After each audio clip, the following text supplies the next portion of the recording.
Welcome, everybody. This is the Rotary E-Club of Silicon Valley. Every week, we work to bring you loads of cool ideas, things that we think might inspire you in some fashion, and wildly interesting people that we encounter all over the world. You encounter them all over the world. How does that work? Our club, while based in Silicon Valley in Northern California, has a membership that spans the continents. I don't think we've got anybody at the moment in Antarctica, but it's only a matter of time. Nevertheless, if there is cool things to be found there, we will eventually make it, because that's how we roll. So if you were wondering, how do I find one of these great speeches and one of these great speakers that you guys seem so easily connected to, and when we find, man, did you find the right place? You are here. And today our speaker is Beau McCoy. Beau is a guy who has loads of experience in the EdTech world, was way up the sales food chain at GoGuardian, a very successful tool that is used across the world by different schools, and has started his own thing that you are going to find interesting because it very squarely fits into our space of innovation, entrepreneurship, and education, which we think is a really cool way of thinking about service above self, the motto of Rotary. 1.2 million people around the world in 36,000 clubs. So before I go on any further, it would probably make sense to stop and to hand it over to Beau, our speaker. Beau, it is such a pleasure to have you. I hand the mic over to you. Well, thank you so much, Rushton, for that very kind introduction. And hello to everyone in the Rotary E-Club of Silicon Valley. Thank you for having me. My name is Beau McCoy, and I'm the CEO and founder of SOLcademy. That's SOLcademy for those listening at home. And SOLcademy is the ecosystem for sharing educational content and resources. And when I hear about those three pillars of your club, I just got so excited. Innovation, entrepreneurship, and education. I think those three things really, that's what I'm about. So allow me to tell you a little bit about myself, how I founded this company, and where I believe the future of education already is. It's really actually all around us at this moment, and how you can help me in my mission to bring all schools and teachers into the future that's actually right here today. So I happen to be a cross-cultural individual. I have one parent who's African-American and a Christian, and I have one parent who's white and Jewish. And I grew up in a very multicultural dynamic. I grew up in this amazing town called Freeport, New York, that's also very multicultural. There's large African-American, white, and Hispanic populations all inside the same town, and it was also diverse socioeconomically. It had both higher, middle, and low income areas all inside this town. So I grew up in this cross-cultural, cross-economic world, and I thought everyone had access to the same opportunities. That was just kind of my experience. I thought, yeah, if you put your mind to it, it can be, come to fruition. I thought that was just the way things were. And I'll never forget, I had this really amazing fourth grade teacher. Her name is Miss Odette Wills. Now, today I'm proud to say she's one of my dear friends. But when I was 9 years old in her class, I didn't really know anything about myself or why I was going to school. I just did it. And she took the time to really get to know me as a person. And we did a project called All About Me, in which we had to write down the things that made us uniquely us, who we are, what matters to us, and where we want to go in life. Now, I remember that year so vividly. And as I went through my educational journey, my mother and I would often remark of how transformational that experience was in Miss Will's class in 1989, listening to Bobby Brown and Whitney Houston and watching In Living Color on TV and talking about these things in classrooms. And I was fortunate to do pretty well in school, and I went to an elite Ivy League university, Dartmouth College. And let me tell you how my entire world was shaken when I got there, when I realized there were not too many people who look like me here. There were not too many people from my socioeconomic class here, but there's so much opportunity here. Going to this elite institution provides you the ability to go work for Goldman Sachs or McKinsey and Company or Google or wherever you want. But where are the people who look like me or are from my background? And I just didn't understand why that was the case. I later went on to work in software. I was a software developer, and I got to see what it's like at Facebook and Microsoft and Google and all these great companies, and they do amazing things. But again, where were the people who look like me? Like, what is going on? There was such underrepresentation of people from lower socioeconomic classes of people who were brown and black, and of females. Quite honestly, there just weren't many in the tech industry. I just didn't get it. Well, fast forward to 2015, I joined an early stage educational startup called GoGuardian. We were just 5 people literally working from my boss's living room. And I was able to work with people in education. And it was like being back in 1989 in Miss Will's class. I just loved it. I was now surrounded with people who woke up in the morning with a purpose. They knew that what they were going to do that day mattered, and they were going to involve themselves in some child's life the way that Miss Wills was involved in mine. And when I tell you that you have that feeling, you will never let it go. There's nothing else that can replace it, because it's not just about you at that point. It's about people. It's about community. It's about helping shape the future in a way that is much greater than you. And I just absolutely fell in love with education. So we had a great experience there. The company grew super, super fast. One of the fastest growing companies in the history of EdTech. We had over 5,000 school districts working with us. And we were able to sell the company to a private equity firm. And I took 2 years off. And I traveled around the world, and I visited over 30 different countries. I lived actually in Colombia. And so I spent most of my time in Latin America and Southeast Asia and Africa, in developing nations. And this is what really drove the point home to me, because I truly saw that people are exactly the same. No matter where you go on this physical planet or where you go in time, people are exactly the same. What changes is the circumstances. What changes is the situations that they're in. And education is the way to change that circumstance. It is the path, it is the door open that helps a society develop. If you look at the growth of a nation like Singapore in the last 30 years, so much of their success in transforming to the first world leader that they are is because of their dedication to the educational system. And I realized that the time that I have left in this meat suit is spent helping as many people get the best high quality education that they could. So I came back to the United States in 2020 with this mission in my mind. And I was working with a bunch of schools in Los Angeles County where I was living. Now, these schools were predominantly African-American and Latinx students, but there were very few teachers who looked like they did. And I thought that was quite weird.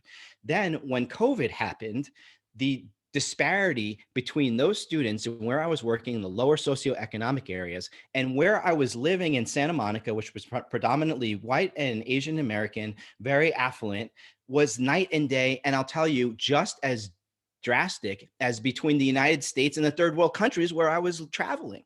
They had no access. They had no internet. The teachers weren't prepared. The students weren't prepared in the lower socioeconomic areas.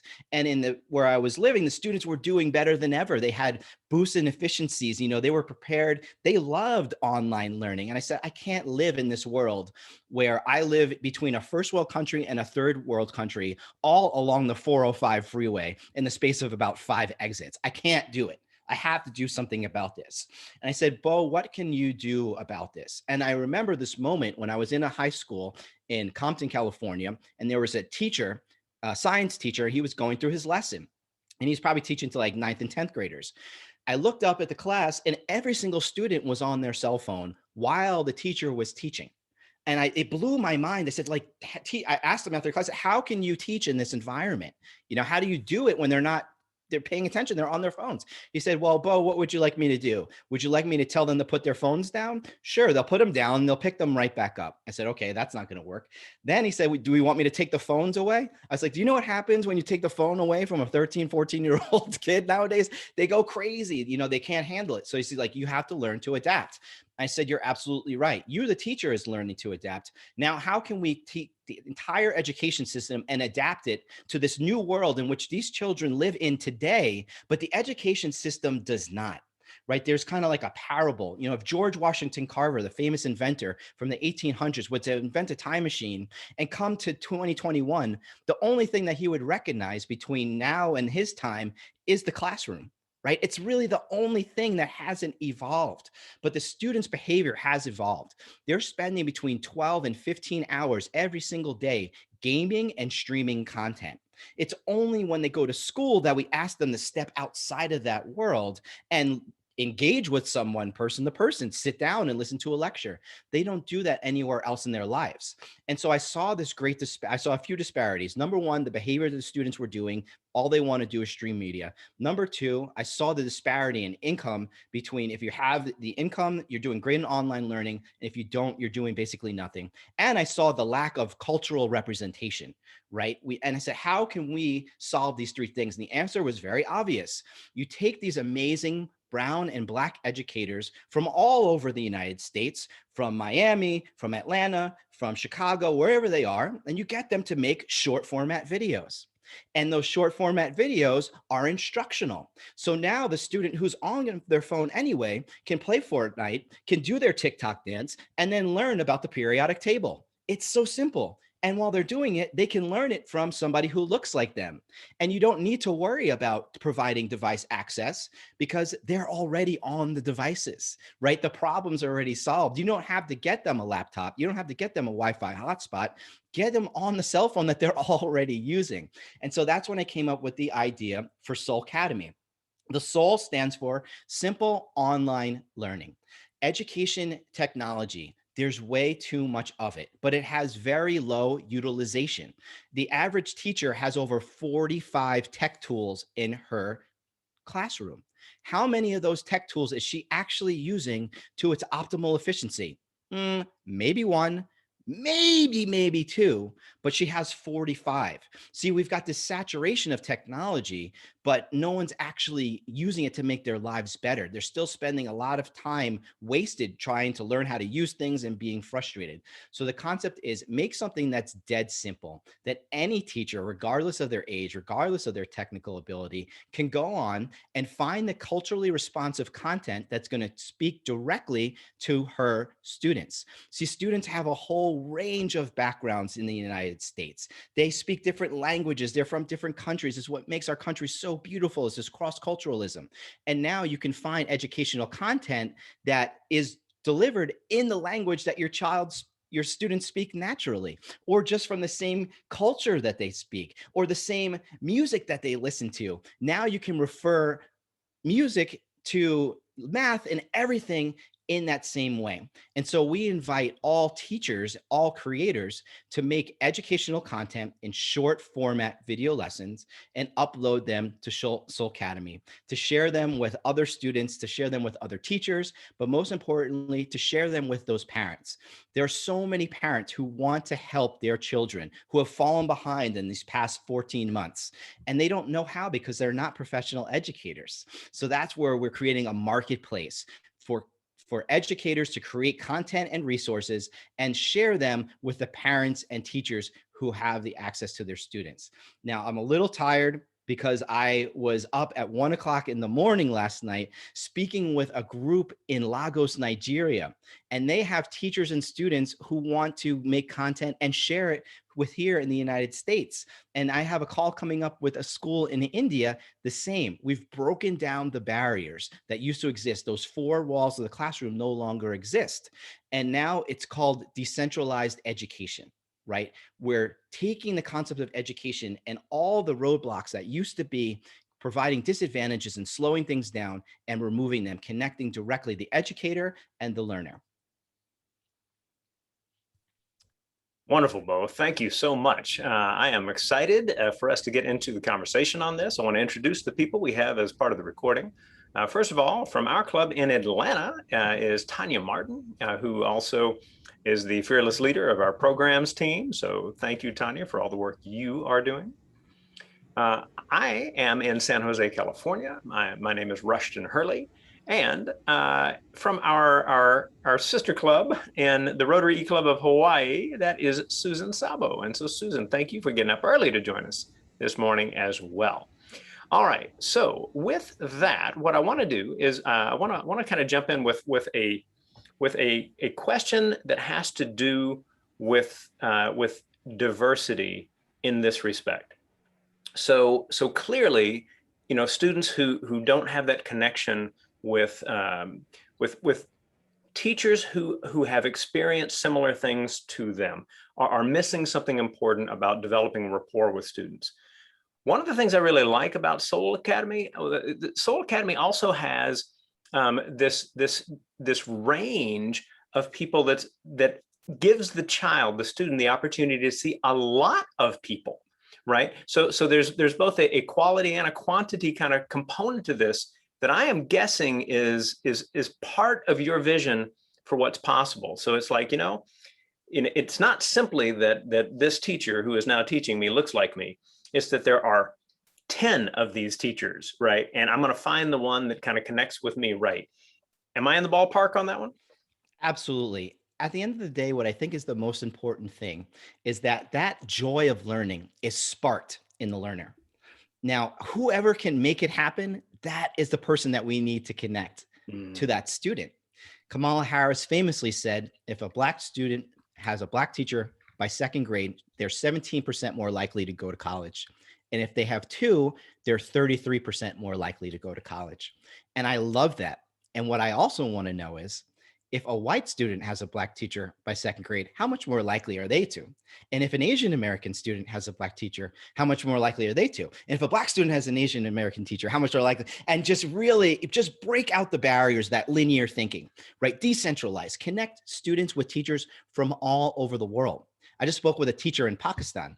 She's amazing. I wish that I had her as my math teacher. She was not in Freeport, New York, where I grew up, but now she is on SOLcademy. So we're going to step outside of that linear thinking and just open it up, because at the end of the day, we're all people, and you never know who you're going to connect with. I've got friends from some pretty different walks of life, but we've got it. We've got that connection. And that's the bridge that we're going to make to inspire the joy of learning in students. Wonderful. Susan in Hawaii, I believe you have a question for us. Go ahead. I think I have a question and a statement. I love this, Beau. This makes my heart sing.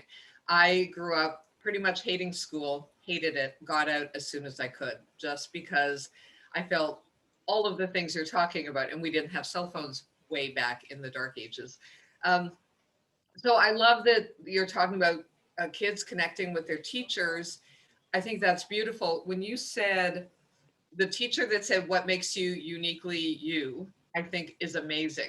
So now that these kids are gamifying their learning, right? So basically you're talking about they're playing their learning, like Sesame Street, right? For older kids, like they're having fun learning, which is amazing. Will they miss out on that opportunity of having that one teacher or that whatever teacher that asks them what makes you uniquely, like that bond that you have when you're face to face versus online? Is that still Great. possible for them to have that? Absolutely. Great question. And so I think it will greatly increase that connection. And I'll tell you why. In my personal life, I've connected with amazing people through LinkedIn, like Rushton, right? And through like many other thought leaders who I would never know. They're all over the world, but I'm connected to them through LinkedIn. So now not only do I get to have amazing conversations with them, but there's 20 of them, right? And so it's not a crapshoot anymore. It should be just dumb. I was just lucky to get into Miss Will's class, right? Because I lived in that zip code and I happened to just get assigned to that. It was just dumb, blind luck. Now the student can make their own luck. The parent can make their own luck. The parent can go online and sift through hundreds of teachers until they find one like, oh my goodness, that's right for Beau, and connect them with that teacher. That's the first thing. The second thing is I believe that this makes learning way, way more efficient. What used to take many, many hours, when you're excited and passionate and motivated to learn, you could do in way less time because you want to learn it.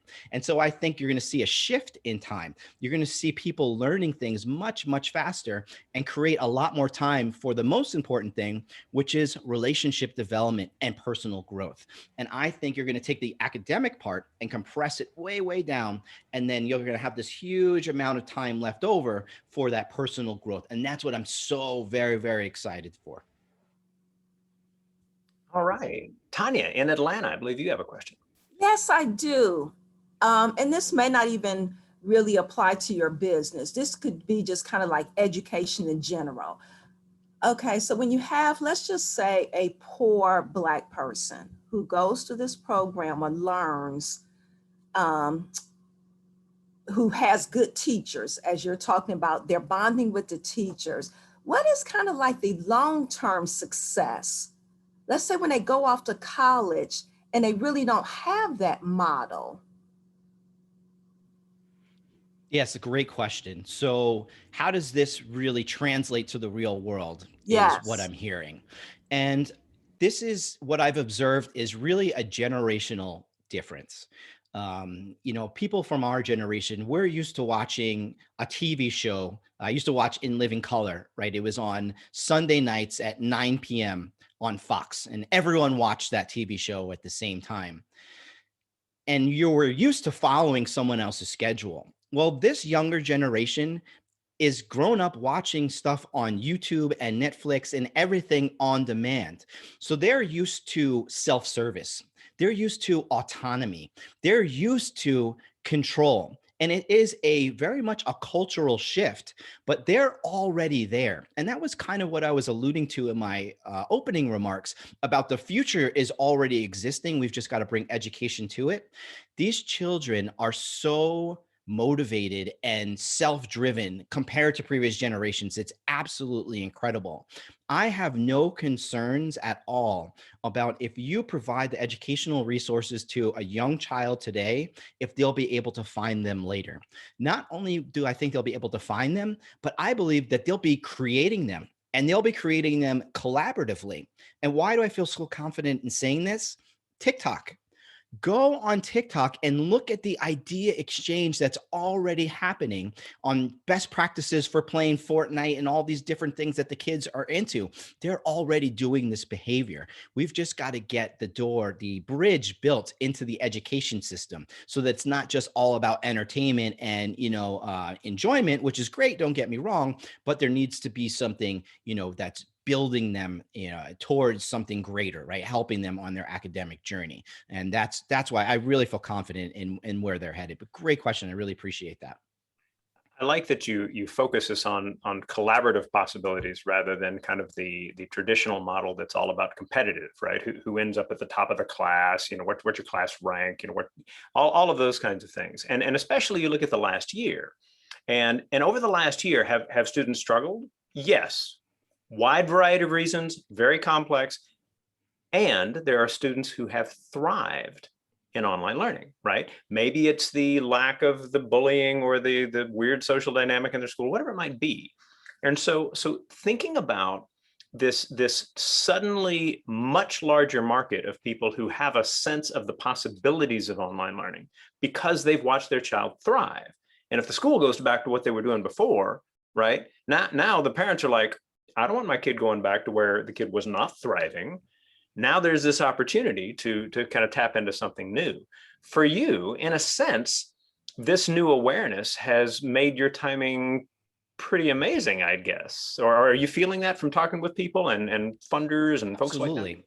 Yeah, it's again, it's a generational shift. When I was a kid, you wanted to be a famous actor or maybe like a professional athlete, and there's very limited spots. Like only so many people are going to get to be Tom Cruise or Meryl Streep, right? There's so few. But when you want to be a social media influencer, there is an infinite amount of how many people can become social media influencers. So these children grow up with an abundance mindset. It's not about, I have to put you down in order to be successful. It's no, we can both be successful because we can help each other grow our audiences and both benefit from you becoming an influencer and me being an influencer. It helps us both. That is the mindset from which these students are coming. And over 70% of parents have indicated that they prefer remote learning options be made permanent. Forever. That's what they want. Why is that? Because once you've had that taste of freedom, of choice, you never want to go back to being confined. It's the same for many adults. They've never worked from home before. Now they're doing it for the first time. Yeah, I want to go to the office some days, but I don't want to have to go to the office. And it's the same for these children. They want to go back to school. They miss their friends. They love interacting with their teachers and being in clubs. But some days they wake up and they got a big pimple on their nose and they don't want to. And that's fine. They shouldn't have to. We're becoming a society that has that same abundance mindset. It doesn't have to be one one way or the other. It doesn't have to be a competitive situation. We can step back and release control because these kids are going to be just fine taking the control from us. Just provide them the options that they need. And that's really my ask for anyone who hears that. Trust these kids, trust their parents. We don't have to control and dictate how their educational journey is going to go. Provide them the options and the resources and the support that they need to make their own decisions and drive their own academic journey, and they will be just fine. I promise you. I love the focus on options. Susan, you have a question. I love this because since COVID, most of my business has gone online and I am thriving. I love it. I'm an introvert. I can choose who I'm with. I love the small groups. I love that I'm meeting people all over the world. So this is amazing what you're talking about. But I do wonder about children in the real world. So I'm online all day. I'm doing my thing. I'm loving my people. And then I also play pickleball. I go to pickleball and there's like literally the bully who would be the bully in the classroom. Like she is nasty and weird, and she has no really pleasant social skills. So how does this equip, because I know I was just devastated the other day when this woman started bullying me. It's like, you're 82, what are you doing? But so what, I could take her down. But so what happens in the real world with these kids who are amazing and they're learning and now their brains are growing and thriving and they're on fire, but they haven't learned like to see, wow, that person's hurting or like that, because it's a whole different world when you're staring at a person or in a group of people. So how do you get to manage that? That's a great question, Susan. And please don't tackle the 82-year-old. I understand how you feel though. But this is going to be another societal shift that I see happening. And I can even give you an example. This is already happening here where I live in Las Vegas. Technology, its purpose is to make our lives more efficient. If you're forcing people to be time bound and you're saying you must be in school from 8 a.m. to 3 p.m., you're kind of defeating the purpose of technology because it's supposed to make things happen a lot faster and a lot more efficiently. So the change that I see happening, and I've confirmed this with my cousin who's 11 years old. He said, Beau, I used to go to school and I was there for 7 hours a day. Now I'm getting my schoolwork done in 2, maybe 3 hours, and I've got the rest of the day to go play and do whatever I want. I said, Henry, yeah, that's the beauty of technology. You don't have to be a butt in a chair for 8 hours to get your schoolwork done. If you can do it by 11 o'clock in the morning and then have the rest of the day to go, he likes theater, to do your theater group, then go do it. And that's the change that I see happening when you become this autonomous model. Children will get their schoolwork done in a lot less time than it used to take. It's not going to take 8 hours. It'll take 4. And then you'll see supplementary activities springing up all over the place. For the people who are morning people, they're going to get up early, they're going to do their schoolwork in the morning, and they have the afternoon to do that social activity and explore whatever creative passions that they have. And for the inverse, the people who are, night owls, they can sleep in and then do their work in the afternoon and then go have their social time in the evenings, right? So we're just going to actually free up a lot more of their day and provide way more of that social time. I used to be the class clown because I used to do my work really fast and I was so bored out of my mind, I would just talk for the rest of the class. Right? I shouldn't have been in that class. And now with this new model, I won't be in that class. I'll do what I need to do, and then I'll compartmentalize and I'll move on to the next activity. So I think it will actually greatly increase the social abilities and the cognitive skills, the soft skills of this new generation because they'll have more time dedicated to it. Fantastic. We are running out of time. And so what you need to know as the person watching is that after we finish this recording, we're going to keep talking to Beau because that's one of the great things about being on the live recording. You get more access to these cool people that we encounter. But since you're not too bad. But what we do want you to do is to go a little bit farther down in the meeting and let us know you were here. If you do that right and you put in your email address properly and you're a Rotarian from another club, then you will get an email that you can pass along to your club secretary to make up a miss. All good. There's also the forum section at the bottom. Discuss, DISQUS, and respond to what people have tossed out in their reactions to this program and the different parts of our meeting, the inspirational video, the things going on worldwide in Rotary, the different projects that we might mention. Our goal is to make the world a better place. And we love connecting with wildly interesting people around the world who feel the same way. So we hope you will engage in discussion in that space as well. As we always like to do, we hand it back to our speaker for the final word. Beau. Thank you so much, Rush. And I just want to thank everyone who listened to this for your time. I truly do appreciate it. And I just want people to step outside of what you knew before. The future is already here. Young people are already living in that future. We just have to kind of like take our glasses off and see what's actually there. You know, the behaviors that they're exhibiting are right. It's the schools that are stuck in the past, and we just need to meet them where they are. And so if you know a teacher, if you know a student, if you know a school leader, talk to them about decentralized education, taking all of the red tape and the bureaucracy out of it and just really delivering exactly what that student needs. If you don't know how to start the conversation, I have a great icebreaker for you. Simply tell them about your favorite teacher. How did they make you feel? What was the experience like in that class? And what did it mean to your life? Because I bet it had a huge impact in helping you become the person that you are. And it's a heartwarming story. And then after you share yours, ask them about theirs, and then have this amazing conversation about education. And I love to hear these stories as well. So you can find me on all social platforms at SOLcademy. That's @ SOLcademy. Please share those stories with me, because really it warms my heart, and nothing makes me happier than hearing about your favorite teacher. I'm Beau McCoy. I just again want to thank you all so very much for your time today. Thank you, Beau. And for everybody, we will see you next week.